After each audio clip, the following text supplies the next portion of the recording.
We expected a peaceful kayak trip down the Colorado River, but when our Uber didn't show, Pete had to hitchhike back to camp just so we could get out on the water. We were camped at Big Bend Campground with rare river access. Our plan? It was simple. Launch from here and float down to Lions Park. But there was one problem. The boat ramp at Big Bend drops you right into the rapids. It is Kayak the Colorado day, so we are at the boat launch at our campsite, and we are going to walk the kayak down. And on the rapids. We do not want to put in and then be in rapids immediately. So what we're going to do is we are going to walk down the beach with the kayak over here and put in down there where it's a little more calm, and hopefully we don't bust an ankle. Hopefully we're not going to bust an ankle, we're flipping. Yeah, that's the thing. All right, let's do it. All right. Haven't seen that. That's pretty cool. Jet boats coming up the river. Yeah.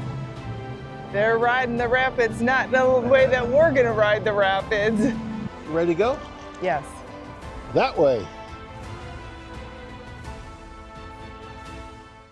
We made it. We are now paddling and we are out of the rapids and we didn't flip, and we're just getting ready to go by our campsite. You can see it maybe up there. Once we were on the water, it was everything we hoped for. Quiet, beautiful, and nearly empty.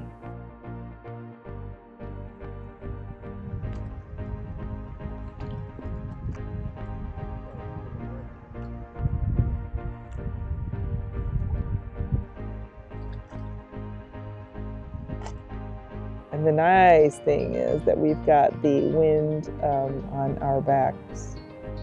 So we're not paddling against the wind like we did when we were at Lees Ferry. And that was a whole nother ball game.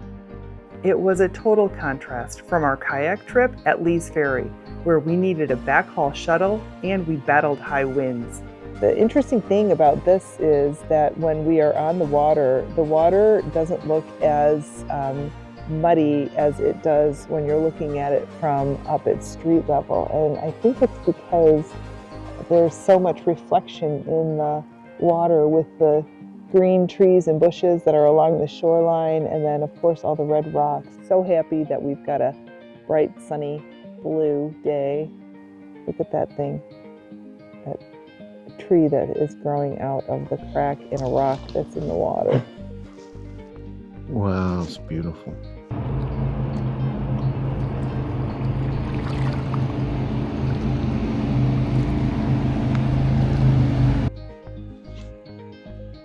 We found our lunch spot. Yeah. It just reminded me that on that side of the river is all Arches National Park.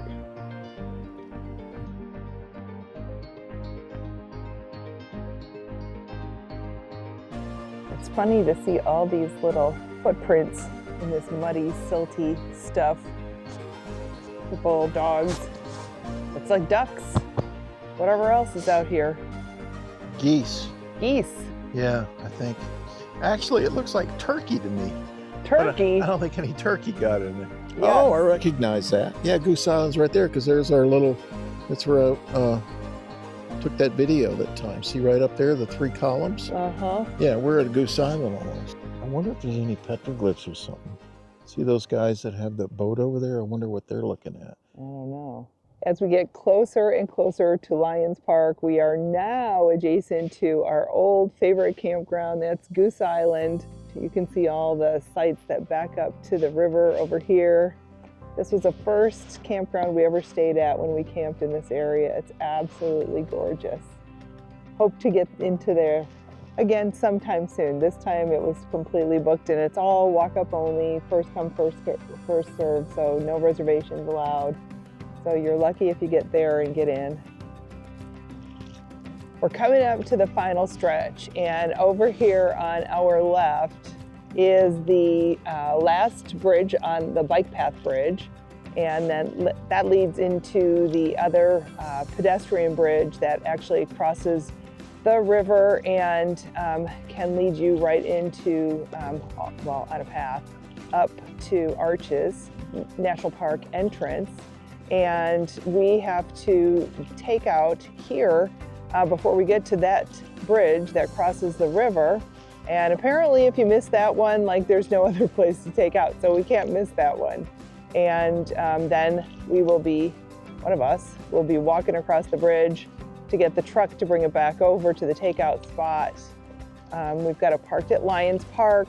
That morning, I thought this was our Uber arriving, but it was actually a kind couple from Brazil who picked Pete up on the side of the road.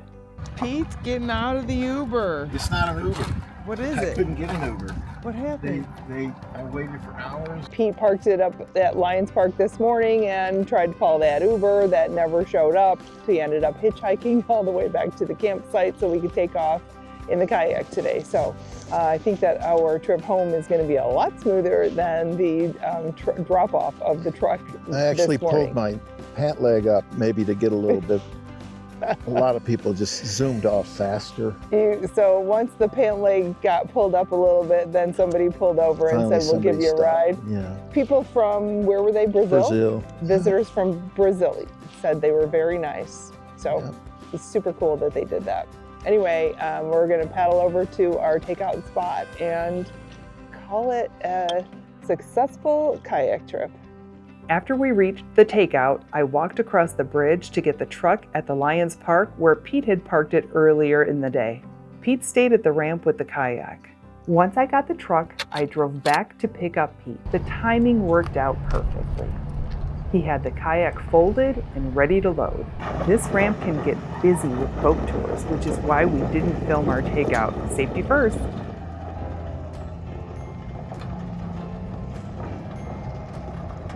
Sometimes you plan everything perfectly and still end up hitchhiking. It didn't go as planned, but we still had a great paddle, incredible scenery, and a good story to tell. That's RV life. Next up in our series is our all-day Moab bike ride along the Colorado River. You won't want to miss that one. What would you have done if your Uber never showed up? Waited out or hitch a ride with strangers? If you found this video helpful or entertaining, go ahead and tap that like button and subscribe. It really helps us keep sharing these kinds of real RV moments. And if you're looking for even more beautiful campsites and cool things to do nearby, check out our Scenic RV Destinations playlist. I'll leave a link in the description below and I'll see you over there.